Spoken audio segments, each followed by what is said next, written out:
বুঝলাম না, বাপের বাড়ি থেকে এত কম দামি চেয়ার কেন আনছো? ভালো একটু চেয়ার আনতে পারো নাই? তোমার বোনের মেয়েটা বইসা ভাঙ্গা ফেলাইছে। ও, বাবার বাড়ি থেকে কম দামি ফার্নিচার নিয়ে আসবা, তার কোনো দোষ হবে না। আমার বোনের মেয়ে খেলতে গিয়ে ভেঙে ফেলছে, তাতেই দোষ হয়ে গেল না? ওটা আরএফএল-এর চেয়ার, ওটা কি এত সহজে ভাঙ্গে? তুমি বুঝো যে তোমার বোনের মেয়ে কি অত্যাচার। হয়েছে, আর ভুজুং বাজুং বুঝাইও না। আমি ফিটার খাই না, আমি ভালো করেই চিনি কোনটা ভালো জিনিস আর কোনটা খারাপ জিনিস। আর একটা জিনিস বুঝলাম না, ঘরে কাজবাজ নাই? সব কাজ শেষ, রান্না করতে যাবো একটু পরে। একটু পরে যাওয়ার কি দরকার? কাজবাজ সব আগে করতে পারো না? যাও রান্না করো। আর আমার জামাইয়ের কথা তো বলাই লাগে না। আমার জামাই যখনই মার্কেটে যায়, আসার পথে যখনই দেখে যেটা পছন্দ হয় ওইটা সাথে করে নিয়ে আসে। কি বলবো।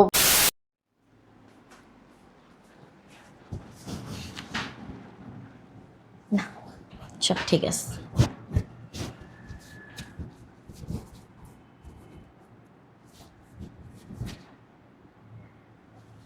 আজকে দেখলেও অনেক খুশি হবে। ও যেমন চায় তেমনি সাজছি। ও যেমন পছন্দ করে, কপালে ছোট্ট একটা টিপ, হালকা লিপস্টিক, হালকা কাজল, তেমনই সাজছি। আজকে তো অনেক খুশি হবে। এই কই তুমি?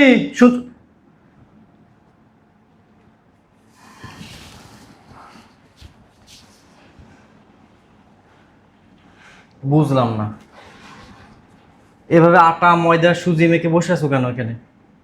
আর ঠোঁটে সব কি মাখছো, রংচং মাখছো কেন?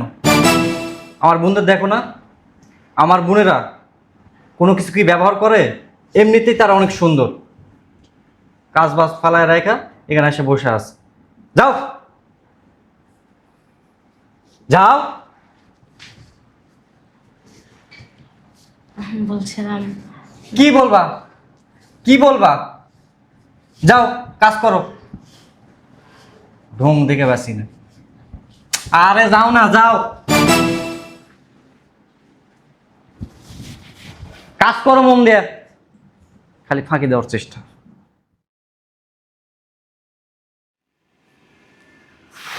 বাবারে বাবা, কি গরম পড়ছে আজকে। এই এই এই বইসো না, চেয়ারটা ভাঙ্গা নিচে পড়ে যাইবা।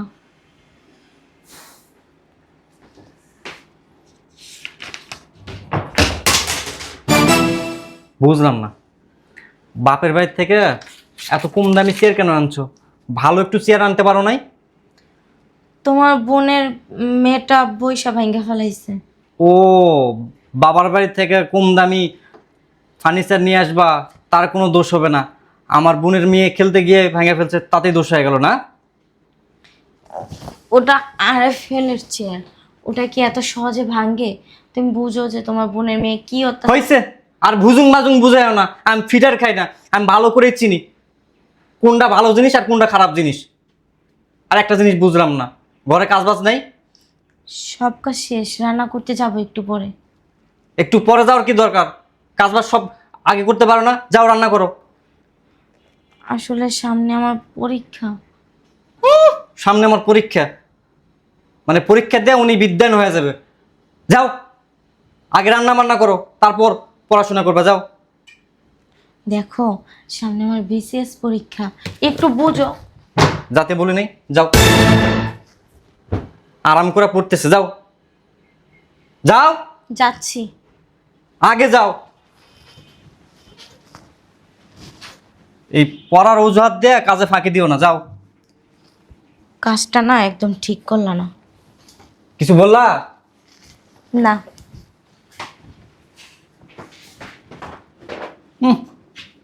শয়তানের বাচ্চা বলে কি, আমার বোনের মেয়ে নাকি চেয়ার ভেঙে ফেলছে। বাবার বাড়ি থেকে যে 2 নাম্বার জিনিস পাঠাইছে তাতে কোনো সমস্যা নেই। ফুলটা ম্যাচ করতেছি, একটু ঘুমাই।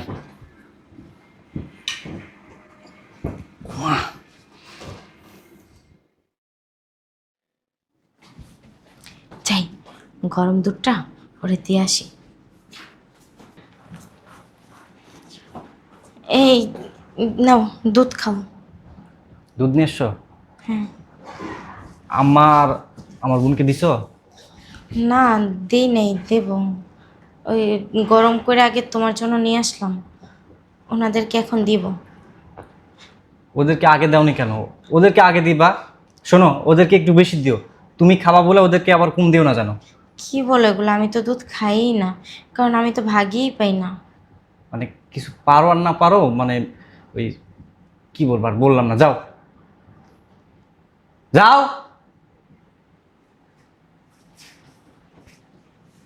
সুপার ঠিকই চালাতে পারে, কাজের বেলায় অষ্টলম্বা, মুখে মুখে বড় বড় বাতেলা।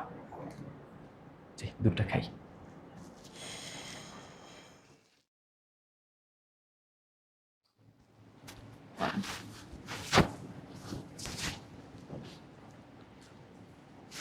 কে ফোন দিল?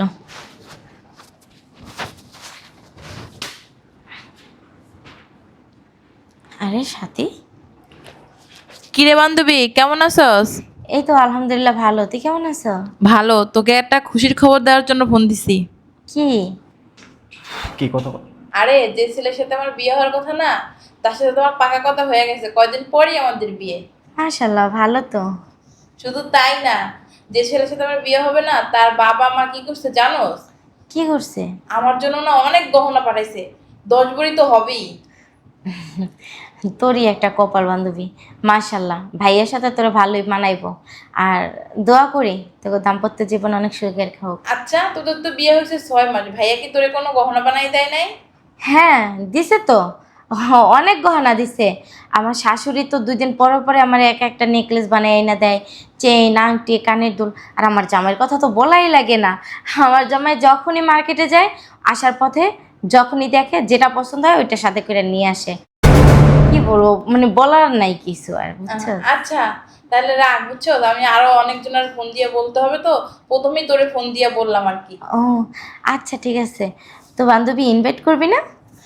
করবো করবো, কাঠ পাঠাবো তোদের বাসায়। আচ্ছা ঠিক আছে। আঙ্কেল আন্টি ভালো আছে? হ্যাঁ, ভালো আছে। আচ্ছা ঠিক আছে, তা রাখি, ভালো থাকে। আচ্ছা। আচ্ছা, ওরই একটা কপাল। বিয়ের আগেই 10 ভরি কয় না, আর আমি স্বামী সুখটু পর্যন্ত পাই না। আল্লাহ মাফ করেন।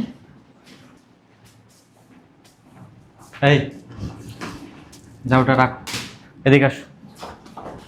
কি হয়েছে? আমি কি কিছু করছি? আমি কি বলছি কখনো তুমি কিছু করছো? না, মানে যেভাবে হাত ধরে টাইনা নিয়ে আসলেন, আমি তো মনে করছি যে মনে হয় কিছু করছি। তোমার সাথে কথা আছে, এই জন্য তোমার ডাকে নিয়ে আসছে। আচ্ছা, আচ্ছা। তুমি মাত্র তোমার বান্ধবীর সাথে কথা বলো না? হ্যাঁ, ওই সাথী ফোন দিছিল, ওর বিয়ে ঠিক হয়েছে তো, ওই বিয়ে আর কি, সেই খবরটা আমাকে দেওয়ার জন্য ফোন করছিল। আচ্ছা, তার সাথে তুমি মিথ্যা কথা কেন বললা? কি মিথ্যা কথা বলছে?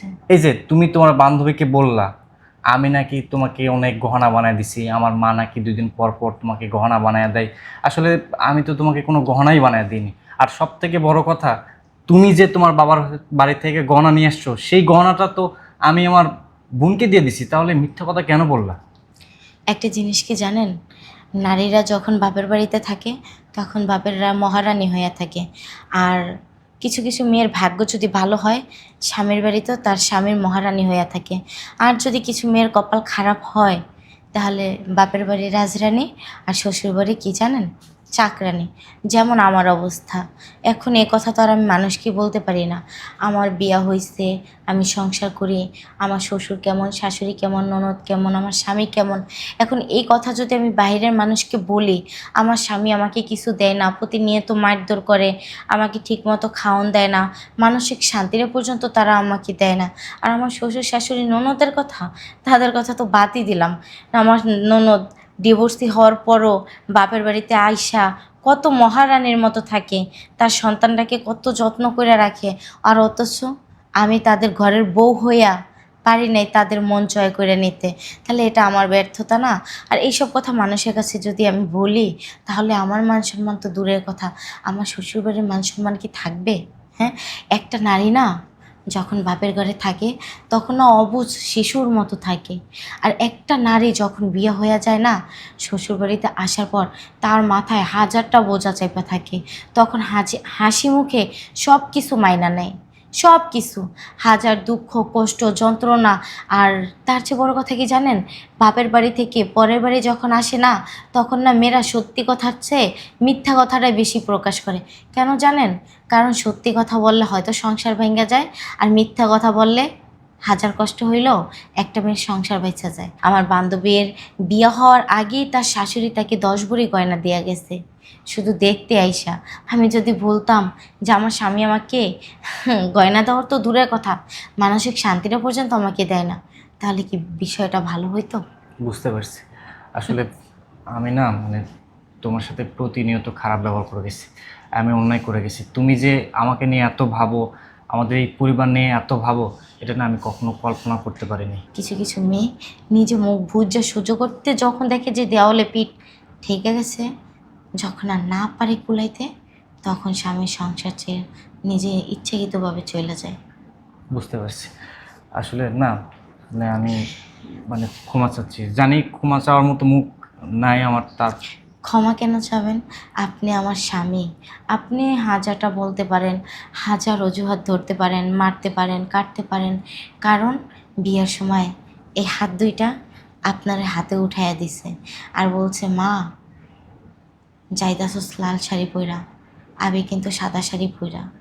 আমি তোমাকে কথা দিচ্ছি, এখন থেকে তোমার সাথে ভালো ব্যবহার করার চেষ্টা করবো, একজন ভালো স্বামী হওয়ার চেষ্টা করবো, এবং তোমার প্রত্যেকটা কাজে আমি সাপোর্ট দেওয়ার চেষ্টা করবো।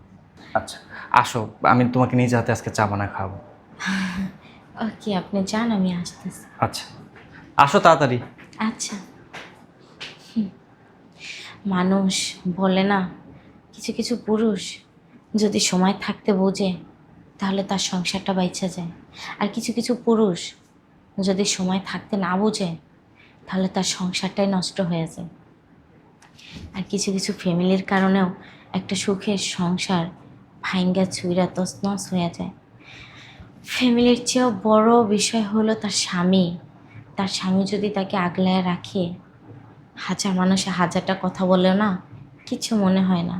আজকে মনে হইতাছে কি যে মনে আল্লাহর কাছে চিৎকার করে বলি যে আল্লাহ, হ্যাঁ, আমার স্বামী যে নিজের ভুলটা নিজে বুঝা আমার আপন করে নিতে চাইছে, এটাই আপনার দরবারে লাখো শুকরিয়া।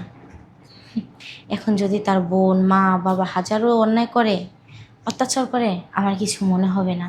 কেন? আমার পাশে সাপোর্ট দেওয়ার মতো এখন আমার স্বামী আছে। ওনার নিজের ভুল উনি নিজে বুঝতে পারছে। আজকে আমার অনেক ভাল লাগতেছে, অনেক খুশি লাগতেছে যে ওনার ভুলটা উনি বুঝতে পারছে। যাই হোক, বাবার পরে এই আবার নতুন করে কেউ আমাকে ভালোবাসবে, নিজের মতো করে আগলায় রাখবে। এই কই, তোমার জন্য চা বানায় ফেলছে, আসো। আসি।